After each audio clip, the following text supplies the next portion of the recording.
ಮೈಸೂರಿನಲ್ಲಿ ಬಾಲಕಿಯ rape and murder ಆಗಿತ್ತಲ್ಲ, ಈ ಪ್ರಕರಣದಲ್ಲಿ ಆರೋಪಿಯನ್ನ ಪೊಲೀಸರು ವಶಕ್ಕೆ ಪಡೆದಿದ್ದಾರೆ. ಗುಂಡೇಟ್ ಕೂಡ ಹೊಡೆದಿದ್ದಾರೆ ಕಾಲ್ಗೆ.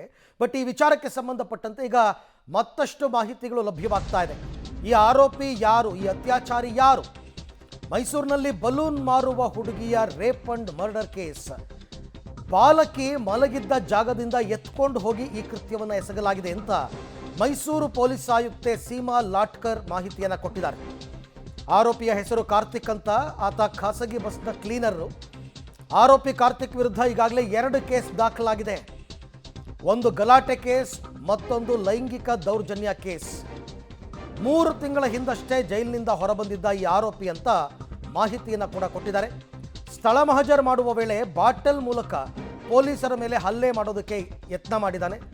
ಹಾಗಾಗಿ ಒಂದು ಸುತ್ತು ಗಾಳಿಯಲ್ಲಿ ಗುಂಡು, ಬಳಿಕ ಆರೋಪಿಯನ್ನು ನಾವು ಸೆರೆ ಹಿಡಿದಿದ್ದೀವಿ ಅಂತ ಮೈಸೂರು ಪೊಲೀಸ್ ಆಯುಕ್ತೆ ಸೀಮಾ ಲಾಟ್ಕರ್ ಅವರು ಕೊಟ್ಟಿರ್ತಕ್ಕಂಥ ಮಾಹಿತಿ. ಆತ ಆ್ಯಕ್ಚುಲಿ ಕೊಳ್ಳೇಗಾಲದಲ್ಲಿದ್ದ. ಈತನ CCTV ದೃಶ್ಯಗಳನ್ನು ಪರಿಶೀಲಿಸಿ ಕೊಳ್ಳೇಗಾಲದಲ್ಲಿ ಆತನನ್ನು ಹಿಡಿದು ಕರ್ಕೊಂಡು ಬರಬೇಕಾದ್ರೆ ತಪ್ಪಿಸ್ಕೊಳ್ಳೋ ಪ್ರಯತ್ನ ಮಾಡ್ತಾನೆ. ಕಾಲಿಗೆ ಗುಂಡೇಟ್ ಹೊಡಿತಾರೆ. ಸದ್ಯಕ್ಕೆ ಈಗ ಆತ KR ಹಾಸ್ಪಿಟಲಲ್ಲಿ ಟ್ರೀಟ್ಮೆಂಟನ್ನು ಪಡ್ಕೋತಾ ಇದ್ದಾನೆ. ಪೋಸ್ಟ್ ಮಾಡಿದರು. ಮೋರ್ ದ್ಯಾನ್ 50 ಪೀಪಲ್ ನಾವು ಸೋಷಿಯಲ್ ಮೀಡಿಯಾದಲ್ಲಿ ಆ ಮರ್ಡರ್ ಕೇಸ್ಗೆ ಏನೇನೋ ಬೆಂಬಲ ಸೂಚಿಸ್ತಿದ್ರು ಅಥವಾ ಸಂತಾಪ ಸೂಚಿಸ್ತಿದ್ರು ಅಥವಾ ಅದನ್ನು ಸೆಲೆಬ್ರೇಟ್ ಮಾಡ್ತಾಯಿದ್ರು. ಅವ್ರ ಮೇಲೂ ಸಹ ನಾವು ಕಾನೂನು ಕ್ರಮ ತಗೊಂಡಿದ್ದೀವಿ. ಅದ್ರ ಜೊತೆಗೆ ನಾವು ರೌಡಿ ಪರೇಡ್ಸ್ ಮಾಡ್ತಾಯಿದ್ದೀವಿ. ದಿನ ಅವ್ರಿಗೆ ನಾವು ಪ್ರತಿಯೊಂದು ಲಿಮಿಟ್ಸಲ್ಲೂ ಸಹ ಅವರವ್ರ ಇನ್ಸ್ಪೆಕ್ಟರ್ಸು ಅವ್ರಿಗೆ ಸೆಕ್ಯೂರಿಟಿ ಪ್ರೊಸೀಡಿಂಗ್ಸನ್ನು ಡೇಟನ್ನು ಅಪ್ಗ್ರೇಡ್ ಮಾಡೋದಾಗಲಿ ಅದನ್ನು ಹಾಕ್ತಾಯಿದ್ದೀವಿ. ಡೆಫಿನೆಟ್ಲಿ ನಮ್ಮ ಸಿಟಿ ಪೊಲೀಸರು ಕೆಲಸ ಮಾಡ್ತಾ ಇದ್ದಾರೆ.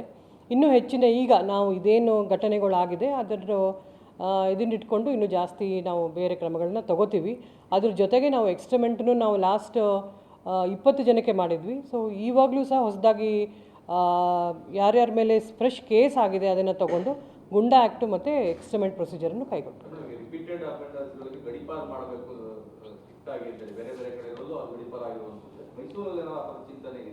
ಹೌದು, ಡೆಫಿನೆಟ್ಲಿ ಎಕ್ಸ್ಟ್ರಿಮೆಂಟ್ ಪ್ರೊಸೀಜರ್ನ ನಾವು ಮಾಡ್ತಾ ಇದ್ದೀವಿ. ಆಲ್ರೆಡಿ ಪ್ರಾಸೆಸ್ಸಲ್ಲಿದೆ.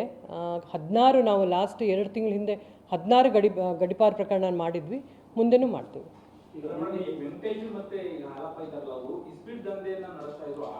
ಅದು ನಾನು ತನಿಖೆಗೆ ಸಂಬಂಧಿಸಿದ ಮಾತ್ರ ಹೇಳ್ತೀನಿ, ಬೇರೆ ವಿಚಾರನ ಹೇಳೋಕ್ಕಾಗೋದಿಲ್ಲ. ಅದು ಇನ್ವೆಸ್ಟಿಗೇಷನ್ನು ಇನ್ನೂ ನಾವು ಕೆಲವು ಆರೋಪಿಗಳನ್ನ ಅರೆಸ್ಟ್ ಮಾಡಬೇಕು ಮತ್ತು ತನಿಖೆನೂ ತೆಗೆದುಕೊಳ್ಬೇಕರಿಂದ ಇದಿಷ್ಟು ನಾವು ಅರೆಸ್ಟ್ ಮಾಡಿದ್ರ ಬಗ್ಗೆ ನಾನು ಅದರಲ್ಲಿ ಯಾರ್ಯಾರು ಅಸಿಸ್ಟ್ ಮಾಡಿದ್ದಾರೆ ಏನು ಅದನ್ನೆಲ್ಲ ನಾವು ಹುಡುಕ್ತಾ ಇದ್ದೀವಿ. ಡೀಟೇಲ್ ಆಗಿ ಹೋಗ್ತಾ ಇದ್ದೀವಿ. ಅವರನ್ನು ಅರೆಸ್ಟ್ ಮಾಡಿದಾಗ